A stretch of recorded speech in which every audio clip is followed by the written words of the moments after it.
David Miller sat at the polished dining table, his eyes fixed on the flickering candlelight, but his mind was elsewhere.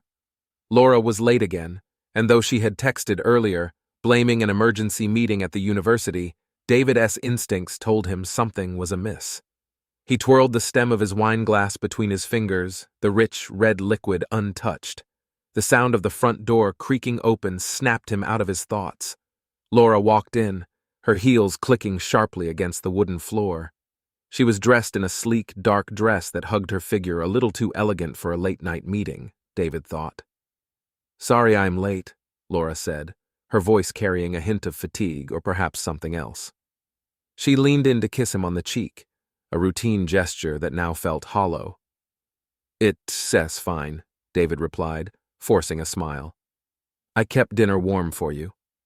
She offered a distracted nod, placing her handbag on the counter. "I am starving." They sat down, the only sound between them the clinking of cutlery against plates.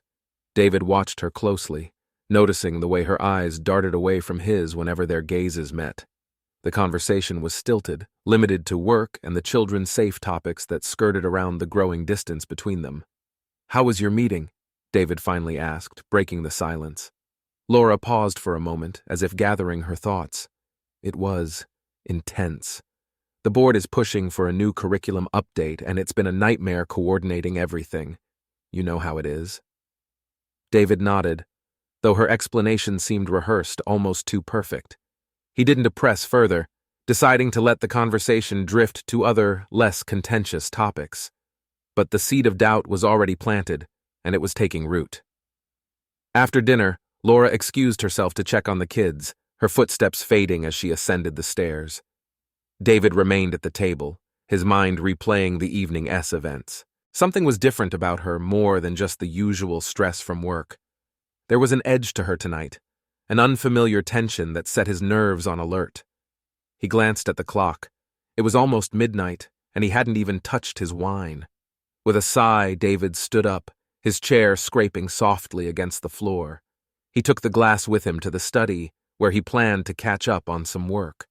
But as he sat down at his desk, his thoughts kept returning to Laura, to the way she had seemed so distant, almost. Detached.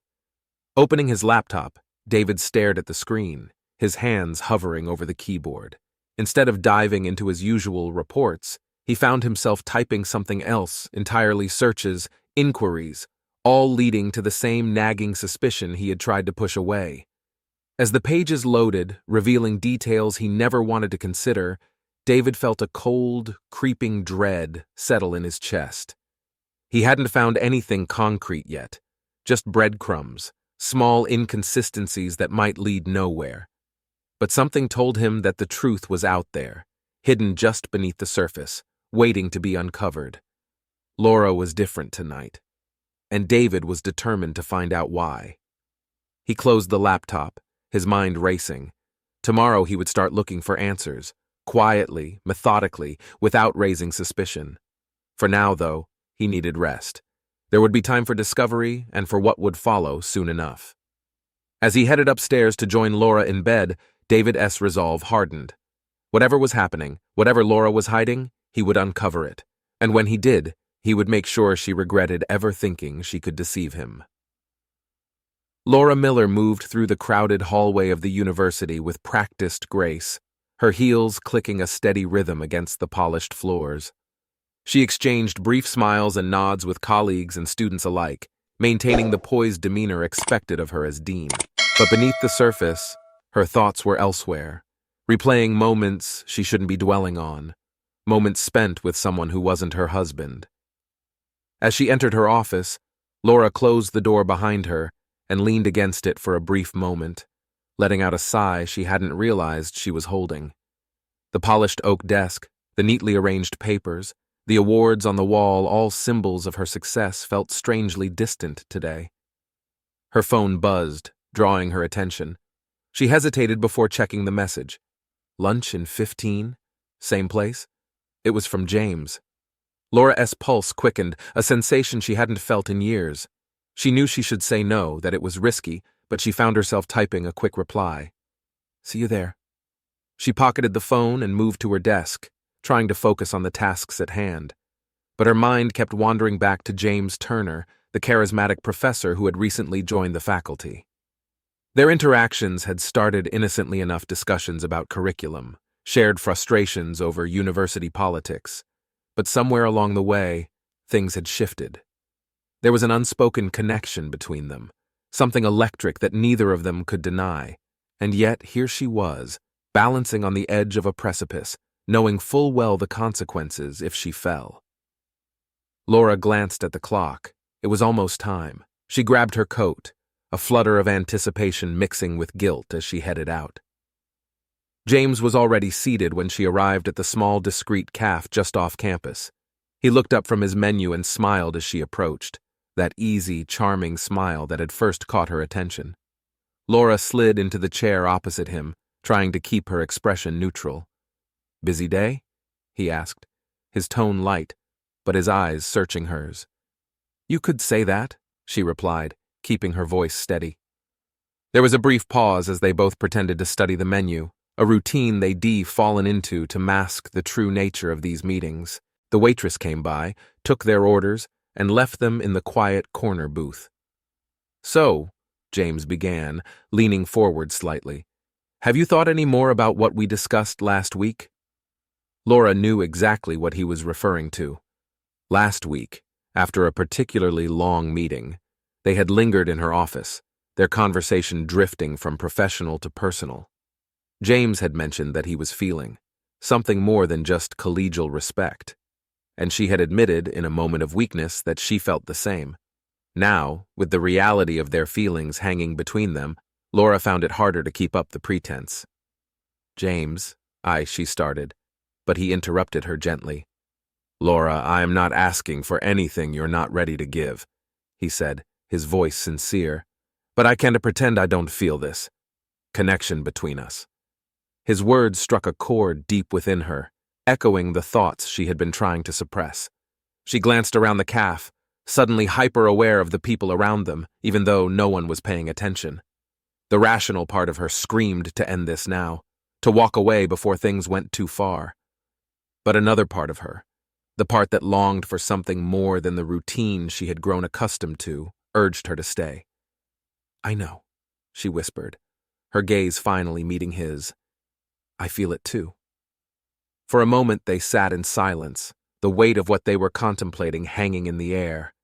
Then, as if coming to a silent agreement, they continued their conversation, this time about work, about anything that didn't touch on the precarious emotions between them. But the undercurrent of tension remained, a quiet promise of what could be. As they left the cafe, Laura felt a mix of emotions she hadn't experienced in years: excitement, fear, guilt, and an undeniable pull towards James. They exchanged a brief, charged glance before parting ways, each returning to their respective duties as if nothing had happened. But something had happened, something that would change everything. And as Laura walked back to her office, she couldn't shake the feeling that she was heading down a path from which there was no return. Back at home that evening, Laura tried to act normal, to push aside the thoughts of James and focus on her family. But the FA aide was growing harder to maintain. David, always perceptive, watched her with a quiet intensity that unnerved her. She forced herself to engage in small talk during dinner, but every word felt like a lie. When the kids were finally in bed, Laura retreated to the bathroom, needing a moment alone. She stared at her reflection in the mirror, searching for any sign of the woman she used to be. But all she saw was someone caught between duty and desire, someone teetering on the edge of a dangerous decision. She turned off the light and slipped into bed beside David, who was already reading. He looked up as she settled in, a faint smile on his lips. "Long day?" he asked, his tone casual. "You could say that," Laura replied, echoing her earlier words to James. David nodded, returning his attention to his book, but Laura could feel his lingering gaze. She closed her eyes, willing herself to sleep, but her mind wouldn't quiet. Thoughts of James, of what they could be, swirled through her mind, taunting her with possibilities she knew she shouldn't entertain. As she finally drifted off, Laura didn't notice the way David watched her, the way his eyes narrowed in thought.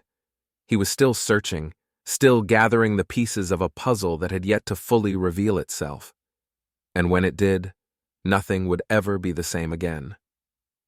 David Miller awoke early, well before the sun crested the horizon. The house was quiet, the only sound the faint hum of the air conditioning. He slipped out of bed without disturbing Laura, who was still asleep, her breathing slow and steady.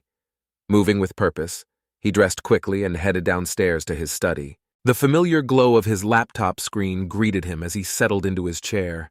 He had been preparing for this moment, quietly gathering clues and connections, and now it was time to start piecing everything together. David began by reviewing Laura's phone records, something he had quietly accessed through his tech expertise. The late-night calls and frequent texts to an unfamiliar number had initially caught his attention. Cross-referencing the number, he discovered it belonged to James Turner, the new professor at the university. A cold knot tightened in David's chest, but he pushed the emotion aside. This wasn't the time for anger. It was time for action. He dug deeper, tracing the timeline of their communications, mapping out the hours they spent together. He even cross-checked her work schedule with his own to see if there were any patterns or gaps. The picture was becoming clearer, but David knew he needed more than just phone records. He leaned back in his chair, considering his next move. It was too early to confront Laura. He needed undeniable proof, something that would leave no room for excuses or denials. His thoughts turned to the possibilities of surveillance, but he dismissed the idea as too invasive and risky at this stage. Instead, he decided to keep monitoring the situation, quietly gathering more evidence while ensuring Laura remained unaware of his suspicions. But David couldn't do it alone. He needed someone who could help him from the shadows, someone with the skills and discretion required to obtain the kind of proof he needed. He thought of Tom Reed, his divorce attorney, and wondered if there were other professionals Tom could recommend for such a delicate task. By the time the sun began to rise, David had formulated a plan. He would contact Tom today under the guise of discussing some routine legal matters. From there, he could discreetly inquire about other services that might be necessary. There was no need to rush. This was a game of patience, of waiting for the right moment to strike. David stood and stretched, feeling a strange sense of calm wash over him. The uncertainty that had plagued him for weeks was beginning to fade, replaced by a quiet determination. He was no longer a man in the dark, blindly searching for answers. Now, he had direction, a path forward that would lead him to the truth and, ultimately, to his revenge. He turned off the laptop and made his way back upstairs, careful not to disturb the peaceful morning silence. As he passed the bedroom, he paused briefly at the doorway, watching Laura sleep. There was an innocence in her expression, a softness that reminded him of the woman he had married all those years ago. But that woman was gone, replaced by someone who had betrayed him, someone who would soon learn the consequences of her actions. David moved away from the door and headed to the kitchen to start the coffee. Today was just the beginning, but it was the beginning of the end for Laura's secret life. Later that morning, after Laura had left for work and the children were off to school, David made the call to Tom Reed. He kept the conversation casual, discussing a few ongoing legal matters before steering it towards more personal concerns. "Tom," David said, his tone measured, "I am dealing with something a bit delicate at home. I may need to look into some matters more closely, but I want to do it without raising any alarms. Do you have anyone you trust who could help with that?" Tom paused, sensing the gravity behind David's words. "David, I understand. I know someone who is very discreet, specializes in these kinds of situations. I'll get you in touch with them, and they'll handle everything quietly." "Thank you," David replied. "I appreciate your help with this." After hanging up, David felt a sense of relief. The wheels were in motion now, and soon he would have what he needed. He wouldn't confront Laura until everything was in place, until there was no escape for her. For now, he would continue as if nothing had changed. But deep inside, David knew that everything was already different. He was no longer just a husband betrayed. He was a man with a plan, a man who would stop at nothing to reclaim control over his life. And when the time came, Laura would finally see the full extent of the man she had underestimated. The day passed uneventfully for Laura, but there was an underlying tension she couldn't shake. She pushed through meetings and tasks, all the while distracted by thoughts of James. As much as she tried to focus on her work, her mind kept wandering back to the forbidden allure that had pulled her into this precarious situation. Late in the afternoon, Laura received an unexpected email from Mark Anderson, the influential university board member. He wanted to discuss the upcoming curriculum changes over dinner, a request that was both unusual and unsettling. Mark wasn't someone who typically sought her out for casual meetings, especially not outside the office. Laura felt a knot of anxiety form in her stomach, but she replied affirmatively, agreeing to meet him at a nearby restaurant. David's day, in contrast, was anything but routine. After his call with Tom Reed, he had been introduced to a private investigator named Greg Winters, a man with a reputation for uncovering the truth without leaving a trace. Greg was a quiet, unassuming man, the kind who could blend into any crowd, unnoticed and unremarkable, a perfect trait for his line of work. They met in a secluded cafe downtown, away from prying eyes. David briefed Greg on what he needed evidence of the affair, something undeniable that could be used when the time was right. Greg listened attentively, his expression unreadable as he absorbed the details. "This won't take long," Greg assured David as they concluded the meeting. "I'll keep you updated with what I find." David nodded, satisfied. The wheels were in motion, and soon enough, the truth would be in his hands. That evening, Laura arrived at the restaurant where Mark had arranged to meet. It was a quiet, upscale place, the kind of venue that ensured privacy. She spotted Mark at a corner table, already nursing a drink. He stood as she approached, offering a polite smile. "Thank you for meeting me on such short notice, Laura," Mark said as they sat down. "Of course," Laura replied, trying to sound at ease. "You mentioned something about the curriculum changes?" Mark nodded, but his expression grew more serious. "Yes, that S part of it. But there are also some concerns that have been brought to my attention." Laura's heart skipped a beat. "Concerns? There have been some." "Murmurs among the faculty," Mark said carefully, choosing his words. "Questions about your leadership and the direction the department is heading. Nothing formal, of course, but I wanted to give you a heads up." Laura's mind raced. She had been meticulous in her role as dean, ensuring that the faculty and students were satisfied, that the board's expectations were met. But now, to hear that doubts were being raised, doubts that Mark felt compelled to address in person, was unsettling. "I assure you, Mark, I am fully committed to ensuring that the university's standards are upheld," Laura responded, trying to keep her voice steady. "If there are any specific concerns, I am more than willing to address them directly." Mark leaned back in his chair, studying her.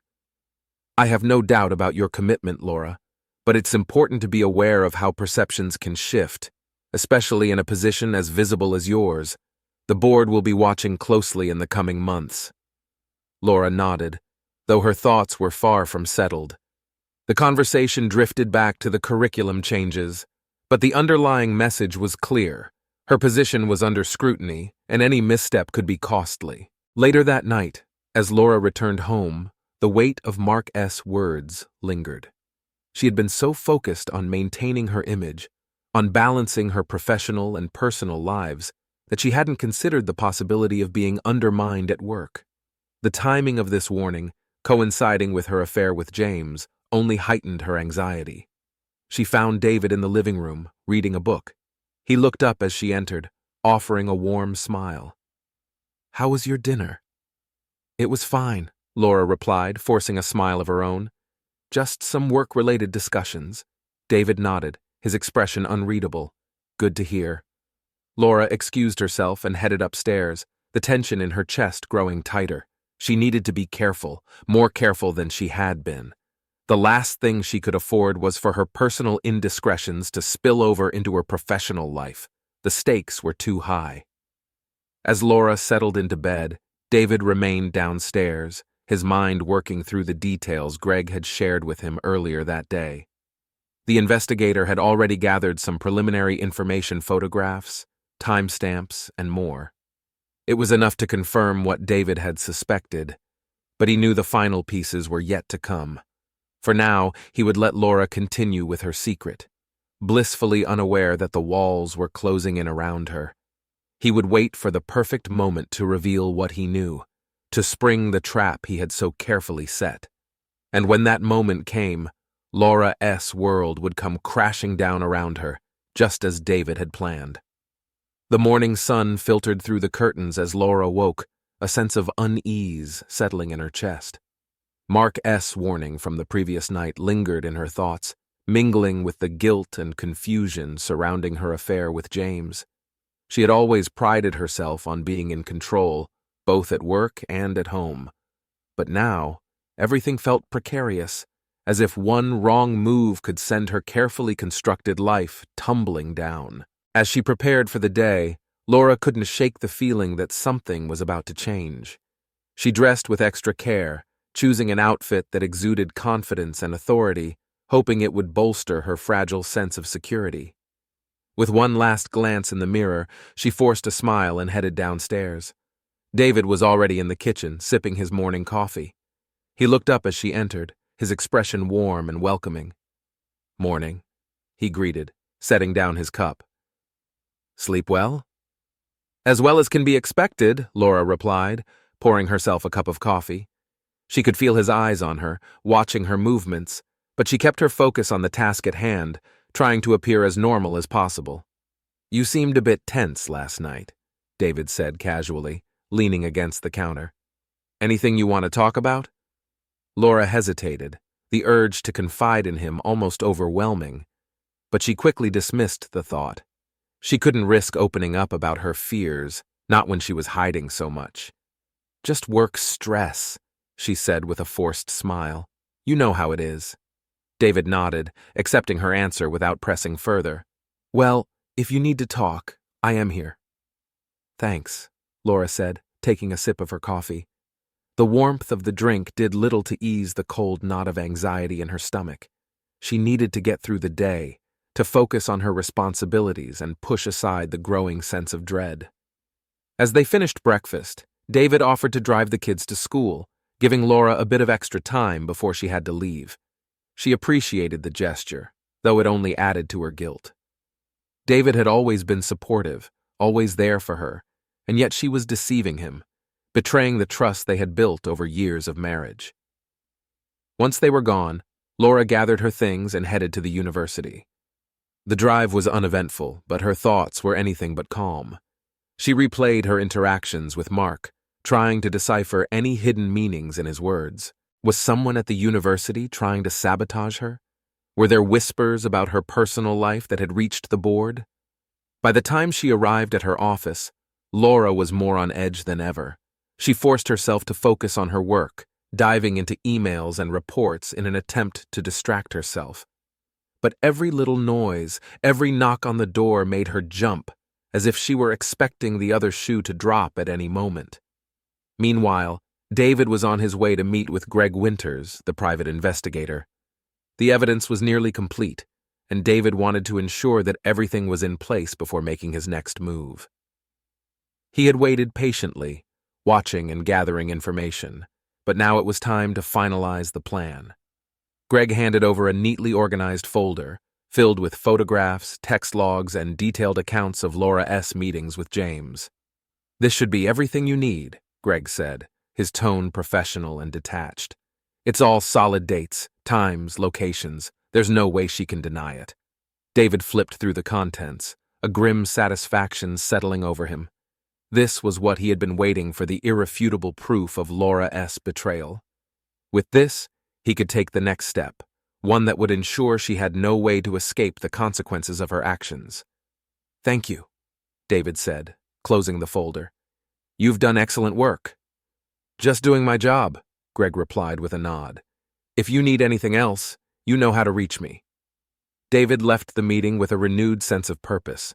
The time for waiting was over. He had all the pieces in place now. It was time to set his plan into motion. That evening, Laura returned home, exhausted from the day's tensions. She tried to engage in normal conversation with David and the kids, but her mind was elsewhere. As they sat down to dinner, she noticed David seemed unusually quiet, his eyes thoughtful as he watched her across the table. "Everything okay?" Laura asked, trying to mask her unease.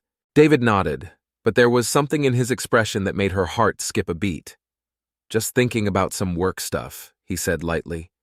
"Nothing to worry about." Laura forced a smile, but her nerves were on edge. The feeling that something was amiss was stronger than ever, but she couldn't pinpoint what it was. As the evening wore on, she found herself growing more and more anxious, every small interaction feeling charged with unspoken tension. When the kids were finally in bed, Laura tried to unwind with a book, but she could not high focus. David sat beside her, seemingly absorbed in his own thoughts, but Laura could sense the undercurrent of something more, something that was building towards a breaking point. And then, just as she was beginning to relax, David spoke, his voice calm and steady, but carrying a weight that sent chills down her spine. "Laura, we need to talk." She looked up, meeting his gaze, and for a moment the world seemed to stop. There was something in his eyes, something cold, calculating, and utterly determined. "What about?" she asked, her voice barely above a whisper. David set down his book and turned to face her fully, his expression unreadable. "About us," he said simply, "and about what you've been hiding from me." Laura felt her blood run cold. She opened her mouth to speak, but no words came out. She knew in that instant that everything was about to change, that the carefully constructed illusion of her life was about to shatter, and there was nothing she could do to stop it. The room seemed to close in on Laura as David's words hung in the air. Her heart pounded in her chest, and she felt the overwhelming urge to flee, but she knew there was no escape. She had been caught, and whatever came next would change everything. "What do you mean?" she asked, though the tremor in her voice betrayed her fear. David's expression remained calm, almost unnervingly so. He reached down beside the couch and lifted the folder Greg Winters had given him earlier that day. Without a word, he placed it on the coffee table between them and pushed it toward her. "Open it," he instructed, his voice even. Laura hesitated, her hand trembling as she reached for the folder. She knew what it contained, there could be no other explanation. Slowly, she opened it and was met with a collection of photographs, text message logs, and detailed notes. The evidence was damning, irrefutable. Images of her with James, captured in moments she had believed were private, stared back at her. How did you?" Laura's voice faltered as she flipped through the pages, each one a nail in the coffin of her marriage. "I know everything," David said, his tone cold and detached. "I've known for a while now. I gave you every chance to come clean, but you didn't, so I decided to handle it myself." Tears welled up in Laura's eyes as she looked up at him, her breath catching in her throat. "David, I am so sorry. I never meant for this to happen." "I don't," David interrupted, raising a hand to stop her. "I don't want to hear your excuses. This isn't just about you betraying me, Laura. It's about how you endangered everything, our family, our future, your career. Did you really think you could keep this hidden forever?" Laura shook her head, the tears spilling over now. "I was wrong. I was stupid, and I am sorry, but please, we can work through this. We can fix this." David's gaze hardened, and he leaned forward, his voice dropping to a dangerous whisper. "There's no we anymore, Laura. You destroyed that the moment you decided to betray me. But don't worry, I've already taken care of everything." Laura's stomach dropped, a sickening realization dawning on her. "What? What do you mean?" David's lips curled into a cold, calculating smile. "I've already filed for divorce. My lawyer has all the evidence he needs to ensure I get full custody of the kids. And as for your career," he paused, letting the weight of his words sink in. "Let's just say Mark Anderson isn't the only one on the board who's been questioning your leadership. They'll be conducting a formal review soon. I doubt you'll survive it." Laura felt as if the ground had been ripped out from under her. Everything she had worked for, everything she had built, was crumbling before her eyes. "David, please," she pleaded, her voice desperate. "You don't have to do this. Think about the kids. They need their mother. They need a stable home." David cut her off, his voice icy. "A home where they are not at risk of being dragged into your mess. This is what you've left me with, Laura, no choice but to protect them from you." Laura was shaking now, the enormity of her situation crashing down on her. "I'll fight this," she whispered, though the words felt hollow. "I'll fight for my children." David's expression didn't waver. "You can try, but you want to win. Everything is stacked against you, your affair, your deteriorating work reputation, even the time you've spent away from the kids. You've already lost, Laura. You just don't know it yet." The room was silent for a moment, the weight of David's words suffocating. Laura felt like she was drowning, the walls closing in on her as the reality of her situation became clear. She had underestimated David, had believed she could keep her secrets hidden, and now she was paying the price. "Please, David," she whispered, her voice broken. "Don to take them away from me." David stood up, looking down at her with a mixture of pity and resolve. "You did this to yourself, Laura, and now you'll have to live with the consequences." Without another word, he turned and walked out of the room, leaving Laura alone with the folder of evidence and the shattered remnants of her life.